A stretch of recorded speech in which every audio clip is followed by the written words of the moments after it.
नमस्ते, welcome to Blessing Radio with commander uncle.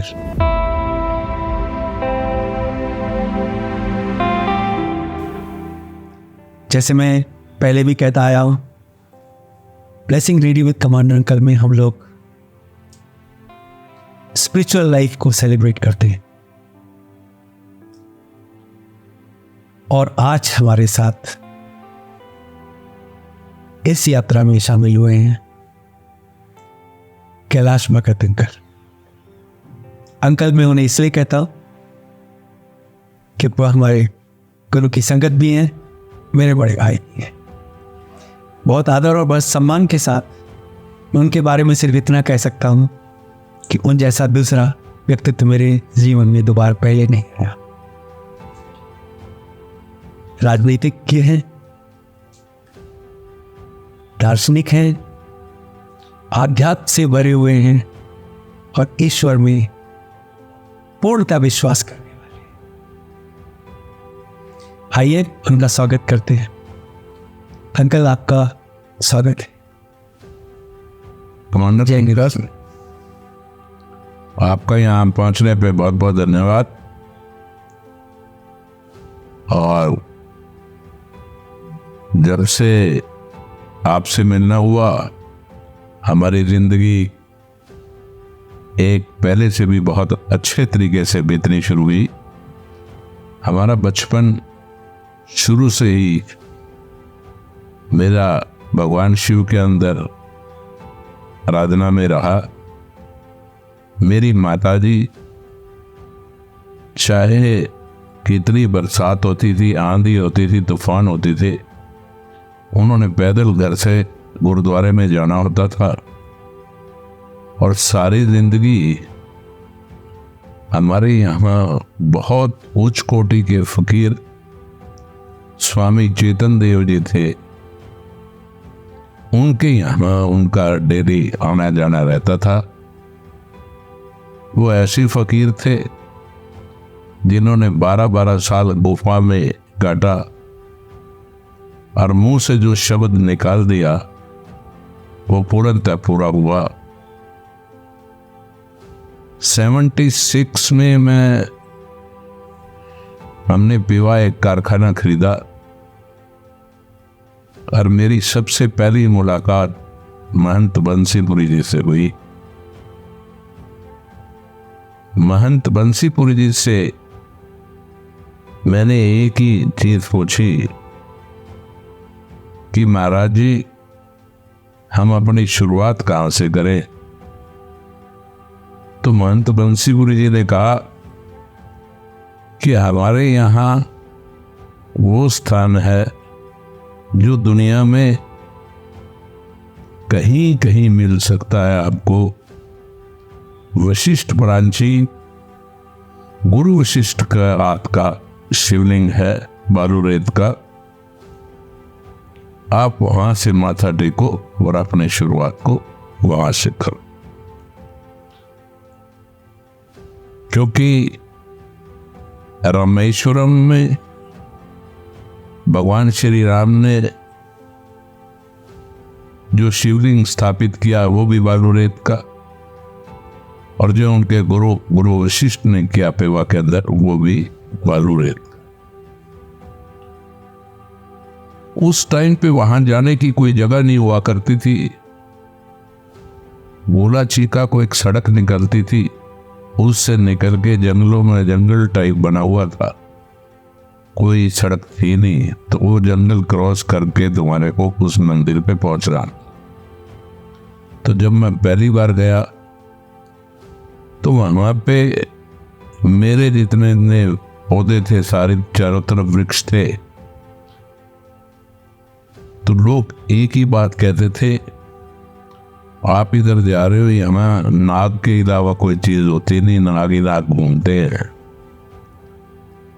पर जब आप भगवान शिव के दर्शन करने के लिए जाते हो तो आपको इन चीजों से बिल्कुल घबराहट नहीं होती, क्योंकि ये तो है ही उनकी। तो उसमें घबराहट नाम वाली बात जो है वो बिल्कुल नहीं आती। वहां से हमने थोड़ा थोड़ा काम शुरू किया प्राचियों से, और उसके बारे में जैसे जैसे इतिहास से पता लगता था, बुजुर्ग ये कहते थे कि आज से 100 साल पहले यहाँ 5 सरोवर हुआ करते थे। प्रांतियों का नाम ही 5 सरोवर वहाँ होते थे। और मैया खुद जब कोई मेन त्योहार आता था तो संत महात्मा स्नान के लिए आते थे, तो मैया के खुद चरण वहां पे देखने को मिलते थे। जब मैया स्नान करके जाती थी तो उसके बाद वो महात्मा लोग करते थे, फिर पूरी पब्लिक जो है वो आकर स्नान करती थी। ऐसा ऐसा टाइम बीतता गया, वो चीजें लुप्त होती गई। जब हम वहां पहुंचे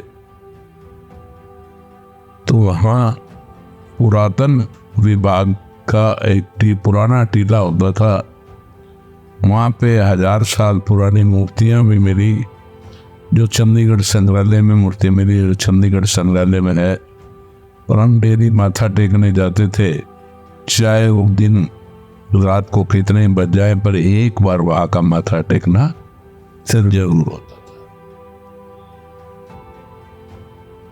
उसके पश्चात हमारे को वहां से दीवार ठीक करके हमने सोचा कि एक दीवार को गेट जो है दूसरी साइड में लगाया जाए। जब उस दीवार को ठीक करने लगे तो उसमें एक फूलों की माला टाइप पड़ी थी। जब उसको हाथ लगाने लगे तो वो फूलों की माला नहीं थी, वो नाग था। और नाग देवता दीवार के अंदर जाने शुरू हो गए। तो वहां जो खनन करते थे उनसे पूछा तो किसी पंडित ने ये कहा, जी सबसे जो नागों के राजा होते हैं ये उनका निवास था, और ये पहली बारी ही ऐसे दर्शन होंगे। हमने थोड़ी दीवार तोड़ने की कोशिश की कि दोबारा एक बारी देख लें, पर नहीं, वो दोबारा वाला सौभाग्य तो फिर प्राप्त हो ही नहीं सकता जो एक बार आपको हो गया। उसके बाद हमने प्राचियों की खुदाई शुरू की, सरोवर की। तो उसमें बहुत, जैसे ही हमने खुदाई शुरू की तो सीढ़ियों के बीच में से बहुत बड़े बड़े नाग निकलते देखे, और लोगों का वहां आना जाना शुरू हुआ। काफी सालों के बाद ब्रह्मयोनि विवाह के अंदर ही है। हमने सोचा कि वहां से पूर्व वाहिनी सरस्वती चलती है विशिष्ट प्राची से, तो वहां पे स्वामी ज्ञानानंद जी ने कथा की थी। तो महाराज जी ने ये पूछा था कि सब लोग इसकी महारानी की सेवा करो। तो हमने यही की बात कही थी कि जितना हमारे पास है वो सारा महारानी का है, तो जो हमारे से हो सकेगा उतनी करेंगे। उस टाइम पे, उस दौरान में टाट बाबा वृंदावन से आए। उन फकीरों से हमारी मुलाकात हुई तो टाट बाबा ने कहा कि आप बेटा जो भी काम कर रहे हो, आप प्रांतियों पे भी कर रहे हो, आज ब्रह्मयोनि आपने शुरू कर दी, आप इसके साथ साथ कोई ऐसी चीज बनाओ जो दुनिया में एक याददाश्त रहे और लोगों के सुख के लिए बने। तो हमने उसके साथ लगती एक जमीन ली, उस पे एक माँ काली का मंदिर, भगवान शिव का प्राचीन मंदिर होता था, बहुत प्राचीन। उसमें शिवलिंग की स्थापना बहुत अच्छे फकीर स्वामी शारदानंद जी से, जिनका स्वर्गवास हो गया, वो सदा आदिवासियों में रहते थे, उन्होंने की। और भगवान शिव, मां पार्वती, गणेश जी की प्रतिमा वहां हुई। साथ के साथ माँ काली की एक विशाल मूर्ति जो प्रतिमा थी वहां पे स्थापित हुई। अरे कन्हैया का बाल रूप जो कहीं देखने को नहीं मिलता, वो पेवा उस मंदिर के अंदर मिलता है। तो हमने जब नींव रखी थी उसकी, तो बाबा शाह कमाल का नाम लेके रखी थी। एक फकीर के नाम से हमने नींव रखी थी। तो एक दिन टाट बाबा और स्वामी शारदानंद जी, एक महान यज्ञ हुआ था जिसमें उस टाइम पे उस दिन कम से कम 40 से 50 हजार आदमी थे। तो उन्होंने कहा इसका नाम जो है वो आप बदलो, रख लो। तो उन्होंने बैठ के वहां उसका नाम कैलाश धाम रख दिया। मैंने कहा कि ये तो लोग ये कहेंगे कि आपके नाम से बना है। बिल्कुल, क्योंकि सभी साथियों के सहयोग से एक चीज बनी है, कोई मेरी अलग बनाई हुई नहीं है। पर टाट बाबा ने बोला कि हमने तो भोलेनाथ के नाम पे रखी है, आप इस चीज को क्यों समझ रहे हो। तो मेरे पास बोलने का कोई वो चीज ही खत्म हो गई थी। साथ ही हमने वहां सरस्वती की खुदाई करके सरस्वती का पूरा पार्ट बनाने का काम किया। उसके बाद सरकार ने भी सरस्वती के अंदर अपना इंटरेस्ट रखा। वहां पे बीच में एक एसडीएम सुमेधा कटारिया आई।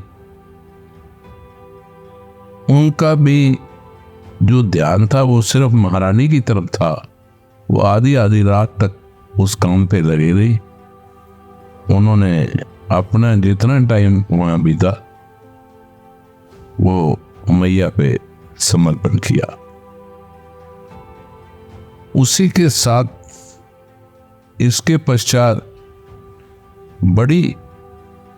हमारी बड़ी बिटिया 10th में पढ़ती थी। तो उसको जब वो स्कूल जाती थी तो कोई चीज नजर आती थी और वो घबराती थी। हमने एक फकीर से उसको दिखाया। उन्होंने उसको एक पढ़ के काला धागा दिया और लॉकेट जो है उसके गले में डाला कि ये बच्चा बिल्कुल ठीक हो जाएगा। और उसकी बजाय वो लॉकेट जो है उसके शरीर के अंदर ही जैसे जाता है वैसे थोड़ा जाना शुरू हुआ। तो हमने वहां बात की। उन्होंने कहा ये कोई बड़ी चीज है, मेरे को भी उसी दिन से बहुत ज्यादा बुखार हुआ, आप इसको उतारे दो। तो जैसे ही वो लॉकेट उतारा गया उसमें वो जो चावल के दाने थे वो बिल्कुल नहीं थे। उधर उन संतों का बुखार जो है वो ठीक हो गया। फिर हम दोनों एक दिन जा रहे थे तो स्कूल के पास बिटिया ने कहा कि यहां मेरे को कुछ नजर आता है। तो मैंने सामने पार्क में देखा एक बहुत बड़े फकीर की दरगाह है। तो मैंने बिटिया को कहा चलो अंदर माथा टेकते हैं, अपने से कोई गलती हो सकती है। तो उसको लेके जब माथा टेकने के लिए अंदर जा रहे थे, थोड़ी ही दूरी पे सीढ़ियों से पहले ही उसकी आंखों की रोशनी चली गई। तो वो एकदम घबराई। उसने कहा पापा मेरे तो आंखों की रोशनी चली गई। तो हमने उसको वहीं से मैंने वापस लिया। जैसे ही वापस किया उसकी रोशनी एज इट इज दोबारा आ गई और उसके अपने पुराने 4 जन्म पुरानी याददाश्त जो है वो आई उस टाइम पे चाहे 10,000 साल पुरानी या कोई चीज पूछ लो, चाहे 50,000 साल पुरानी पूछ लो, उसने पहले ही बता दिया था कि ये याददाश्त मेरे को 1 हफ्ते के लिए रहेगी, जो पूछना हो पूछ लो। तो हमने उसको हनुमान मंदिर लेके गए अपने कैथल। तो हमने कहा देखते हैं चल के बच्चे को। तो वहां पे शास्त्री जी ने उनसे पूछा कि आप बेटे बताओ। तो उसने बताया कि यहाँ एक कुआं है, वहां से एक प्राचीन मूर्ति आपने निकाली है, एक प्राचीन मूर्ति इसके नीचे पड़ी है। तो उन्होंने उसकी आरती उतारी। बोले इतनी बड़ी चीज किसी को पता ही नहीं हो सकती। तो उसने हमारे को ये बताया उस टाइम पे, इतने किलोमीटर पे आप टर्न करोगे तो ये समाधि है, इतने किलोमीटर पे जाओगे तो ये मंदिर है। जब हमने कैलाश धाम की नींव रखी थी तो वहां पे एक ब्रह्मयोनि में एक फकीर रहते थे, वो खाना नहीं खाते थे। तो वो फकीर उस टाइम पे एक चीज कहते थे कि मेरे यहां से जाने के बाद एक छोटा सा स्वर्ग यहां बनेगा। और 3 महीने के बाद उनका स्वर्गवास हो गया। और आज की तारीख में भी पूरे हिंदुस्तान से जो भी गति कराने के लिए आता है तो सबसे ज्यादा मैक्सिमम वहीं रुकने का काम होता है। इसके पश्चात बीच में कुछ दिक्कत आनी शुरू हुई। मैं पीर बाबा पे गए, जब बिटिया की ये रोशनी वाली थी तो मैं पीर बाबा पे गया। मेरे साथ एक अमृतसर के सरदार जी थे, वो मशीनरी का काम करते थे। वहां पे एक बेल पत्थर का वृक्ष था। तो मैं नीचे से जब बेल पत्थर उठाने लगा तो पीछे से वो आए, पीर बाबा की साइड से 7.25 फुट के करीब उनकी हाइट थी, यंग एज में थे। तो उन्होंने ऊपर से बेल पत्थर तोड़ के दिया। तो मेरी जिंदगी का सबसे पहला बेल पत्थर जो मैंने चढ़ाया, वो जहां बाबा शाह कुमार जाके चढ़ाते थे, हमारा सौभाग्य हुआ उसी शिवलिंग के ऊपर बाबा शीतलपुरी के डेरे के अंदर बाहरी 5,500 साल पुराना मंदिर है कैथल, उसके अंदर जाके वो बेल पत्थर चढ़ाया। दोपहर को जब मैं वापस आया तो मैंने जो वहां पे गद्दी नशीन थे, मैंने उनसे पूछा कि आपके यहाँ बहुत खूबसूरत जमादार जो था वो था। बोले हमारे यहाँ तो कोई जमादार है ही नहीं। तो दीवार पे जब मैंने सामने देखा तो मैंने कहा ऐसी हुई शक्ल थी। तो उन्होंने ये कहा कि ये तो बाबा शाह कुमार खुद थे, अब आपको बदलगी में मिलेंगे। तो 3 महीने बाद मैं माथा टेक के दोपहर को आ रहा था तो उस पार्क में, सुनसान पार्क में कोई भी नहीं था, सिर्फ एक पूरी वाइट दाढ़ी में वाइट बाल, लाल चेहरा, 7.25 फुट की वही हाइट, उनके साथ 5-6 मुसलमान और थे।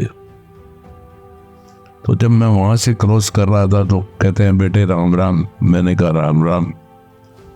थोड़ी सी दूरी पे ही मेरी कार थी, मैं पीछे देख रहा हूँ, मैं भी मुस्कुरा रहा हूँ, वो भी मुस्कुरा रहे हैं।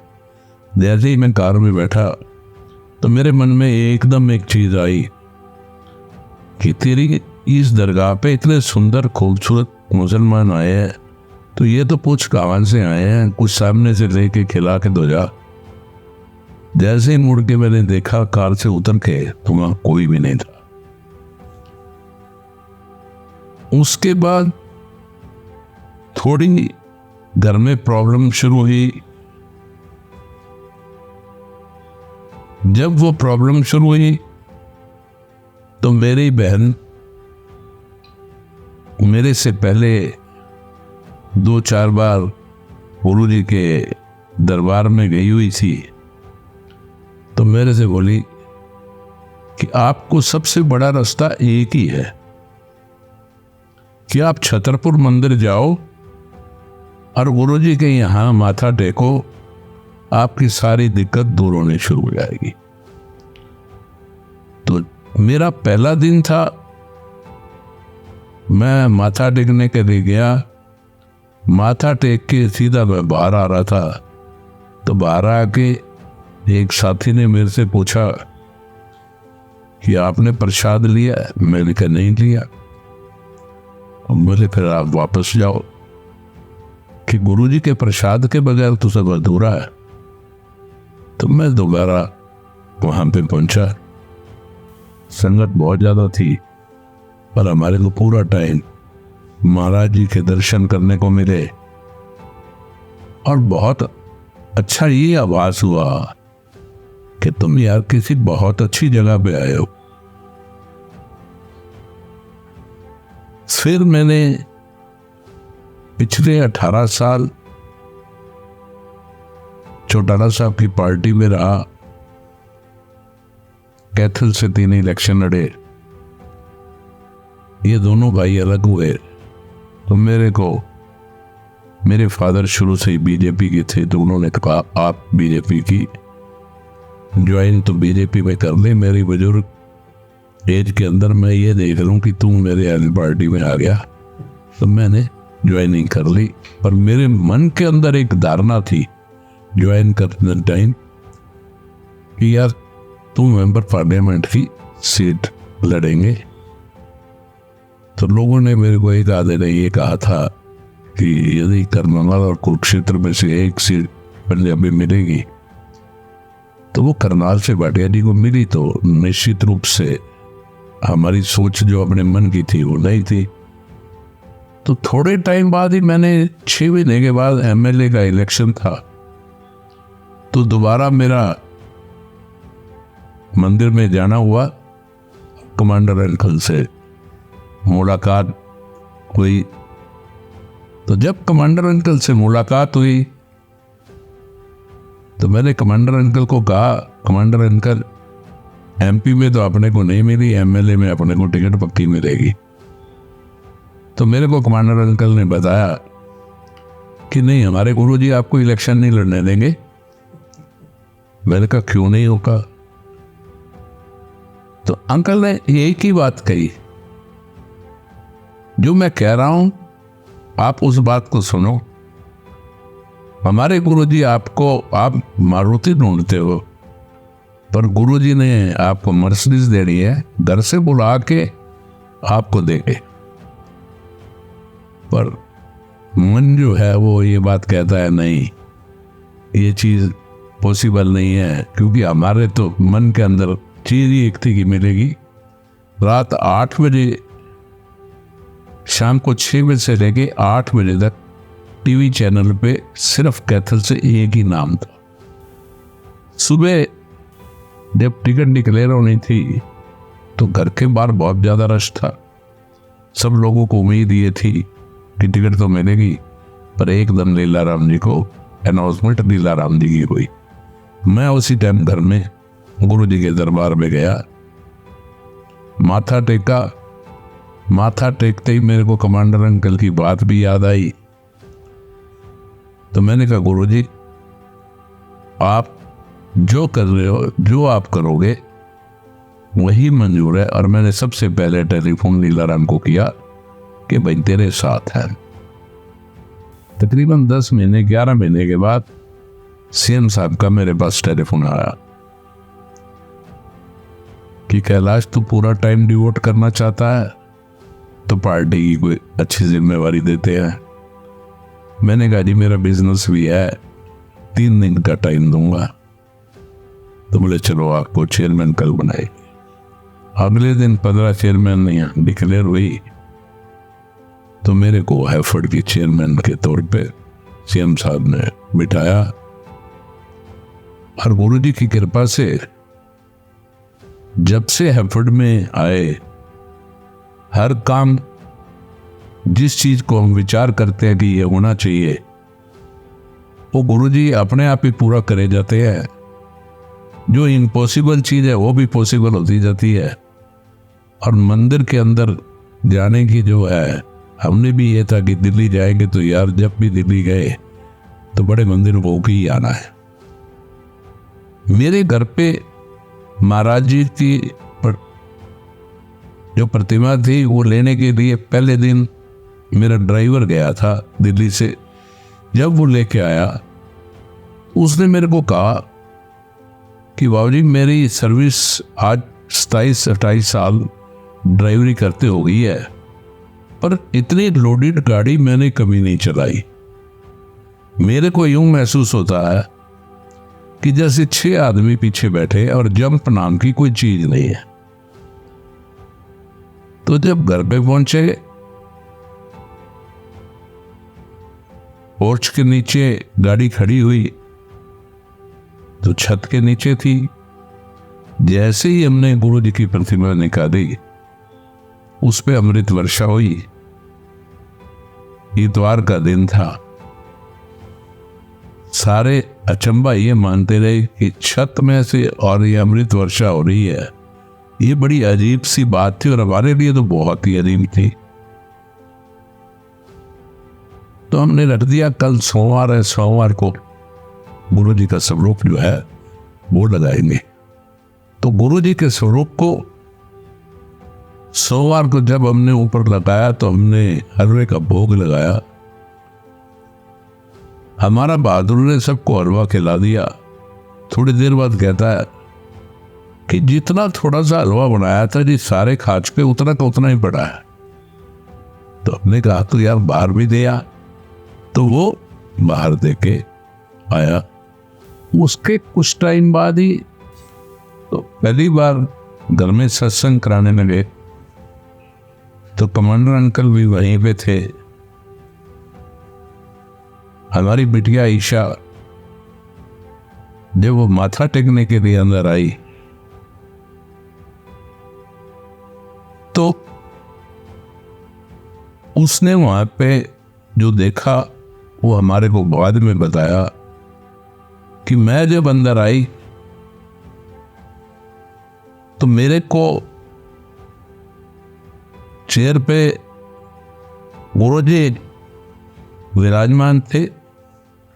तो मैं यही मन में सोचती रही 2 घंटे कि जो इंसान इस दुनिया में है नहीं वो आज इस चेयर पे कैसे नजर आ रहा है। जब इंसान कोई चीज ऐसी देख लेता है तो उसको किसी तरीके से कोई भी मोल्ड करना चाहे तो उसको वही चीज नजर आती है जो उसने अपनी आंखों से देखी है। तो वो तो उसी दिन से गुरुजी की दीवानी हो गई। उसको गुरुजी के अलावा कोई चीज नजर ही नहीं आती। शहर के अंदर उसने जैसे ही गुरुजी का कोई उसको आदेश हुआ कि उस घर में कोई दिक्कत है, उस घर के अंदर तू ये स्वरूप दे के आ, तो उसने कई घरों में जाके ऐसे ऐसे स्वरूप दिए। जहां जिस की दिक्कत थी पूरे शहर की सबकी दूर हुई। उस किसी घर में भी दिक्कत नहीं रही जहां पे महाराज जी ने उसको भेजा और वो दे के आई। आज कैथल के अंदर ये पोजीशन है कि महीने में एक सत्संग हम कराते हैं। 8वां महीना पिछली बारी था, 7-8 सत्संग हुए। तो पहले सत्संग में 500-600 आदमी थे। हर सत्संग में संगत बढ़ती गई। गुरु जी के जन्मदिन पे इस बार 4000 आदमी थे। एक छोटे से शहर के अंदर इस तरीके से संगत का बढ़ना और लोगों की इच्छाओं का पूरा होना वो एक अचंबा ही होता है। और अभी कुछ दिन पहले ही बिटिया के साथ एक लड़की सेवा करती है, हर जगह जाके वो उनके घर में ही काम करती है। उस बिटिया ने भी सत्संग रखा और सत्संग में ये कहा कि ईशा दीदी इस ज्योत को आप जलाओगे।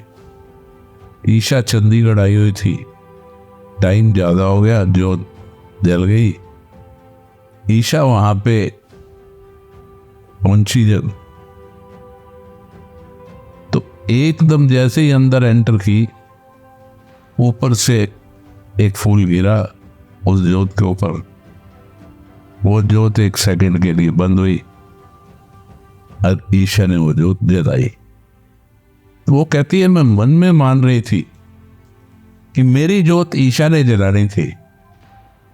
जब ये काम हुआ तो गुरुजी ने साक्षात उस गरीब से परिवार में जहां रोटी भी नहीं है, सिर्फ सेवा भावना है, आज उस गरीब परिवार का भी नक्शा बदला हुआ है कि इतनी खुशी से वो बच्चे रह रहे हैं कि महाराज जी का आशीर्वाद जो है वो उनके ऊपर पूर्णतः रूप से है। साथ साथ हमारा हर बार अब मंदिर में आने के साथ सनी अंकल से, मुकुल अंकल से, कमांडर अंकल के साथ ऐसे ऐसे साथियों को मिला दिया जो एक भाइयों जैसी बाजू है। और हमारे को भी एक यूं महसूस होता है कि दिन रात गुरुजी ने इतने इतने अच्छे अच्छे साथी जो साथ दिए हैं, वो जिंदगी को पलटने वाली बात है। और आज तो वो दिखते तो बड़ी दूर की बात है, आज उस जगह पहुंचा दिया कि जो चीज को हम समझते ही नहीं थे कि हम इस जगह आ सकते हैं, तो सब कुछ देने वाले गुरुजी हैं। और हमारे पूरे परिवारों में हर घर में गुरुजी का दरबार अब बना हुआ है। हर आदमी एक ही तरफ पूजा करता है कि जो महाशिव है। हम तो भोलेनाथ के जाते थे, पर अब महाशिव के चरणों में आ गए तो सोचने की किसी चीज की नौबत ही नहीं आती। सुबह माथा टेकते टाइम भी सिर्फ एक बात कह के जाते हैं कि जो आपको मंजूर होना हो चाहिए, हमारी इच्छा से कुछ ना हो। पर उनकी तरफ से जो काम होता है, जो भी अच्छा काम, जो दिक्कत वाला काम भी है, उस सामने ये लगता है कि दिक्कत है ही नहीं यार, 1 मिनट में दूर कर दी। तो सृष्टि के अंदर इतनी बड़ी चीज का मिलना, मैं समझता हूं कि जिस परिवार पे महाराज जी का आशीर्वाद है और जिस पे होगा, उससे खुशी वाला परिवार दुनिया में नहीं हो सकता। बिल्कुल यही मेरी जिंदगी की जो आज तक की भगत अंकल, आपकी इस दैवीय यात्रा को, इस ब्लेसिंग से भरी हुई जर्नी को समाप्त करना नहीं पॉसिबल है। आपको सारे संस्कार अपने परिवार से मिले, माताजी से मिले, अपने संतों के दर्शन किए, आपके हाथों शिवजी महाराज के मंदिर की स्थापना हुई, आपके हाथों मंदिरों का जीर्णोद्धार हुआ, आपको संतों का साथ मिला, आपको शिवजी महाराज की इतनी ब्लेसिंग हुई और फिर गुरु महाराज के चरणों में आ गए। ब्लेसिंग रेडी का यही मतलब है कि आपके ऊपर देवी कृपा बरसती रहे, मांगने की जरूरत ना पड़े और कुछ कहने की जरूरत ना पड़े। अंकल, गुरु महाराज से यही प्रार्थना है कि आप पे, हम सब पे, गुरु की सारी संगत के उसी तरीके से ब्लेसिंग की बरसात होती रहे जैसे आपके जीवन में हुई, और परिवार के साथ आप खुशी खुशी जो भी इच्छा है उनको पूरा करते हुए महाराज के चरणों में जुड़े हैं। इसी के साथ ही जय गुरु जी अंकल। जय गुरु जी सर, जय गुरु। Entire team of Blessing Ready is proud to be associated with Anything Will Do, a non-profit organization working towards humanity.